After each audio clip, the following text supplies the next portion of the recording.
हिंदी साहित्यकार श्री कन्हैयालाल मिश्र प्रभाकर द्वारा रचित पाठ 9 धूप बत्ती बुझी जली के द्वारा हम जानेंगे कि विनम्रता से मनुष्य महान बनता है और वह कुछ भी प्राप्त कर सकता है। बेटा बनकर सबने खाया, बाप बनकर कोई न खा सका। यह बेटा बनना एक विनम्रता है। एक पिता अपनी सारी खुशियाँ अपने बच्चों पर लुटा देता है, वह अपने पास कुछ भी नहीं रखता। आइए ऐसे ही भावों से ओतप्रोत इस कथा को जानते हैं, समझते हैं। लेखक कार्यालय से घर आते हैं। अपने कमरे में आकर के देखते हैं कि पिछली सुबह जो धूप बत्ती जलाई थी वह पूरी तरह जली नहीं। वह ऐसे खड़ी थी जैसे कोई मनुष्य हो जिसकी बुद्धि तो जग गई है, लेकिन सही समय पर उचित निर्णय लेने की क्षमता यानी कि उसके मानस का, मस्तिष्क का सही विकास नहीं हुआ हो। यह देखकर उन्होंने उस धूप बत्ती को उठाया और उसे माचिस की तिल्ली यानी दिया सलाई से जलाया। 1 तिल्ली, 2 तिल्ली, 3 तिल्ली के बाद भी वह नहीं जली। फिर उन्होंने चौथी दिया सलाई यानी तिल्ली से उसे जलाया तो वह तुरंत जल उठी। उनके दिमाग ने सोचना शुरू किया, ऐसा कैसे हुआ? तो उन्हें ध्यान आया कि जब चौथी दिया सलाई जलाई तब धूप बत्ती झुकी हुई थी, अर्थात झुकने से उसमें ऊष्मा प्राप्त करने की क्षमता बढ़ गई, जबकि ऊष्मा प्राप्त करने की, गर्मी प्राप्त करने की, जलने की क्षमता तो उसमें पहले से ही थी। इससे यह पता चलता है कि जब व्यक्ति विनम्र हो जाता है, अर्थात किसी के समक्ष झुकता है, तो उसमें प्राप्त करने की योग्यता अधिक आ जाती है। यही बात इस श्लोक के द्वारा भी बताई गई है। विद्या से मनुष्य विनम्रता प्राप्त करता है, विनम्रता से पात्रता पाने की योग्यता, और इस पात्रता से वह प्राप्त करता है धन, धन से धर्म करता है और फिर वह सुख प्राप्त करता है। कुल मिलाकर कुछ भी पाने के लिए विनम्र होना आवश्यक है।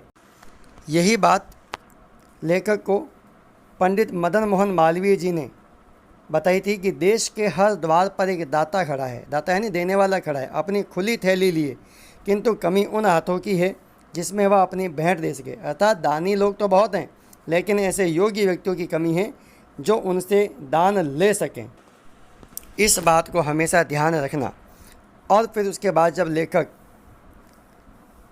अपने शहर आने के लिए रेलवे स्टेशन आया तो मुंबई मेल का एक डिब्बा ऐसा था जिसमें केवल एक खान साहब पेशावरी पठान बैठे हुए थे।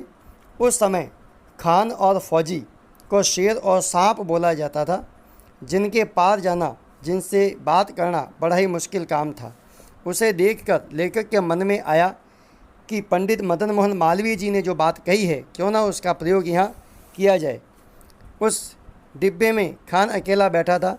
मुसाफिरों ने नई यूनिफॉर्म में आते हुए चेकर को कहा, टीटी को कहा कि ये अकेले बैठे हैं और डिब्बा नहीं खोल रहे हैं। चेकर ने उनको डांटा तो खान साहब ने दरवाज़ा खोल दिया और कहा कि चलो इनको बैठा दो, जैसे ही गाड़ी चलेगी मैं इनको उठा कर बाहर फेंक दूंगा, फिर तुम केवल झंडी हिलाना। यह सुनकर के बाकी सब लोग वहाँ से चले गए, लेकिन लेखक वहीं पर खड़े रहे।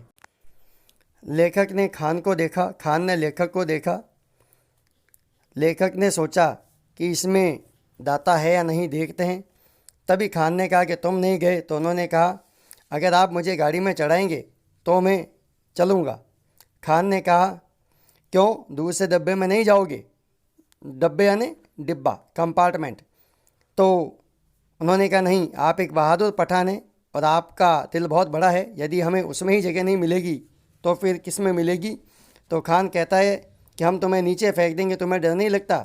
लेखक बड़े प्रेम से, बड़ी विनम्रता के साथ कहता है बहादुर आदमी जो होते हैं उनके पंजे हाथ मजबूत होते हैं लेकिन दिल मुलायम होता है, आप मुझे नहीं फेंक सकते।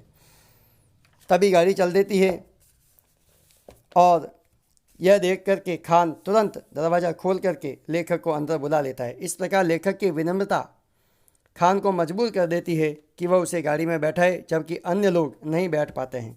18 आदमियों के बैठने के उस छोटे से डिब्बे में खान और उसकी खूबसूरत बीवी और 2 बच्चे थे।